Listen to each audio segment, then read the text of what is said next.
5 points from India's 1-1 draw with Kuwait, and point number one being the number of crosses being put in by Team India, whether it be the left flank or whether it be the right flank. There was an end game.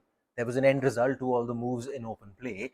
Left flank, you saw Mahesh Naram, there was Ashik Kurunian and Akash Mishra, the three of them combining really well. One moving in, one moving out, and so on. You saw the entire game. And on the right flank, you saw Changte and Nikhil Pujari also combining well. But the best part was this: that when either of these five players were down the flank and there was a cross to be put in, they had put in their cross, and it was not a wayward cross, it was a good cross that was put into the box. For all too long, we've been seeing in international football, which is why I'm putting it out right now, that the number of crosses or the end delivery is not quite there. But you're seeing this change now, and a lot of that has to go with the credit to the team management, to the coach, to this entire team that's been together for a while now. Another trend that we've been seeing with this Indian team, you could say possibly from the tournament in Manipur, is the way they're starting games, or rather the intensity with which they're starting games. So if you had to break every game into the first 15-20 minutes, and if you broke that first 15-20 minutes down till Manipur, and you saw each and every game of that, you would say this Indian team won 90% of those games, the first 15-20 minutes. They were much more intense than their opponents in all those games, and it was there to be seen versus Kuwait as well. Mind you, the way you press in those first 15-20 minutes, the way you try to put pressure on a team who maybe is, possibly not operating on the same gear as you. So you try finding a loophole there, try pegging them back a little bit more, is that everyone has to get in on it.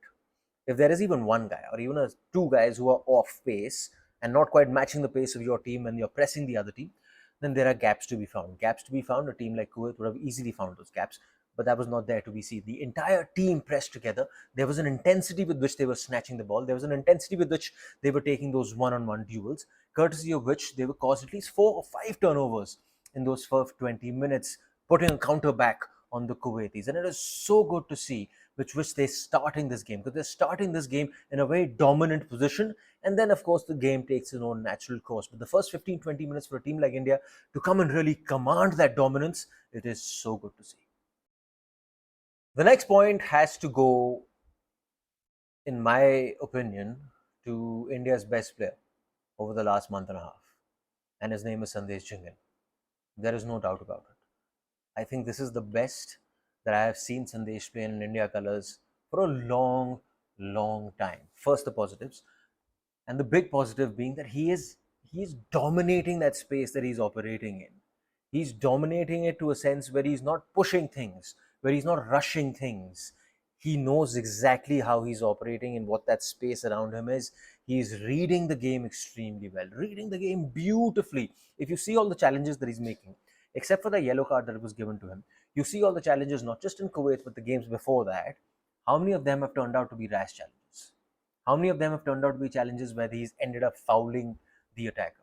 A majority of them of those challenges have been won by SANDESH, and that's purely because of the timing and the reading of the game that he's doing. He's operating in a space, in a headspace where I've not seen him operate like this in a long, long time, and I hope that it continues till the Asian Cup, because this guy is dominating the middle of the park.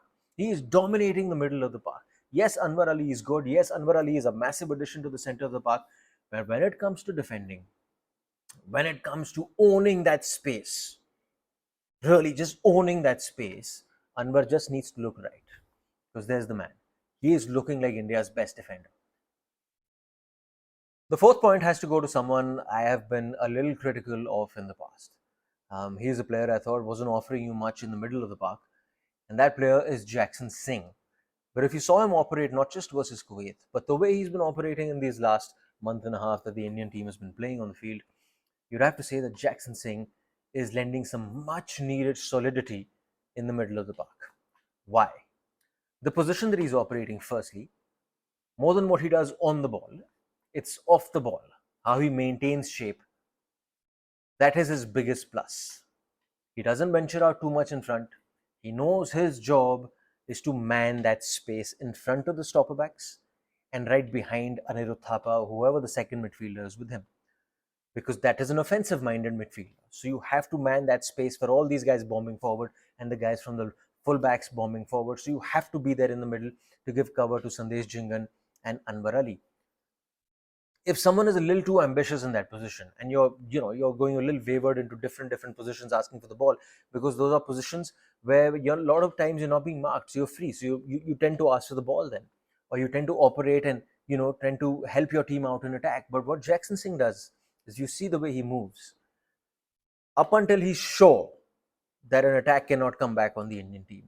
He really controls his movement. He controls himself to the point that he is stuck there in the middle of the park. He's just moving a little sideways, he's moving a little to the left, he's moving a little to the right, and he's just giving that much needed cushion that the team needs right there in that position.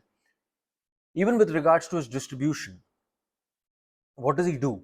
He doesn't try to do the outlandish, he doesn't try to fire a final ball unless he has a sure shot. Again, he tried and he found one in Udanta Singh in the right flank versus Kuwait. But other than that, it's those small passes. Basically, his job is to keep the ball ticking. You get the ball and move it again. Get the ball, move it again. A player can't find someone, Jackson is there because he's there in the middle of the park. Find Jackson again, so you can get the ball and move it again. And therein lies his biggest strength, his simplicity, his not wanting to do too much.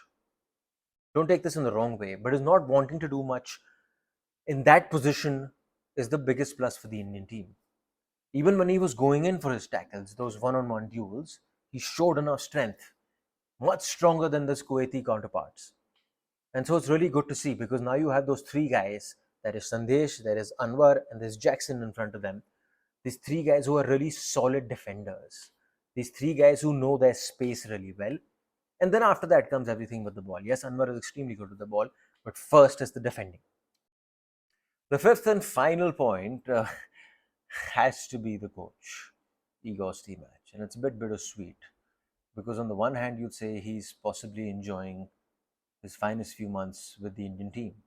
And while you're seeing the results in front of you, it's a result of a lot of hard work that he's been putting in with the team over the last couple of months, or way before that as well. People have been critical of him in the past. People have been saying that there's nothing's happening with this team, but it's all turned around. It's all coming together. And to think that he hasn't had a part to play in it would be foolish. Of course, he's had a major part to play in it. But what's happening on the touchline? The second red card on the touchline, even the first time when he did it in that game versus Pakistan, and I think the coach is spending too much time on social media, where people are saying, wow, this guy doesn't back down, what a strong guy, what an aggressive leader, this is what our leader should be. Really? What was the need of doing that versus Pakistan? What was the need of taking that ball away versus Pakistan with that player? Have you not been on the touchline in the past? Have you not played high-level football in the past? Of course you have. You've played at a much higher level. You've played in much more tense atmospheres. So what's the need to do all this? And then to follow it up in the game versus Kuwait as well. What is the need to do that? What was the need to do that? What is the need to be so animated? What is the need to be so invested? I get it. You're there on the touchline. This is your team, and it is coming together like brilliantly, just the way you possibly imagined it. So you're sending a message back to all the people who doubted you. I get that. So the emotions are there. You're invested in it. But that invested, that you're getting sent off, look at the way he was talking to the fourth official. Of course he's going to be taking notice of you then. You say something wrong, he's going to make sure he tells the referee about you. Come on, be a little street smart about this. If this continues, this is going to hurt the Indian team, no doubt. This is going to hurt the Indian team, no doubt. You have Mahesh Gowli there, okay, all well and good, but he is not your main coach. He is the assistant coach. Your main coach's name is Igor STIMAC, and he should not be sitting inside the stadium somewhere when his team is playing out there because he's picked up a red card. So let's hope that changes, because we've been seeing this happen over and over again. It happened in Manipur as well. Those outlandish reactions, and they've been going on for a while now. It's time to take control of it, coach, because your team is playing brilliantly. So how about complementing that, rather than doing something completely different and giving people more fodder to talk about?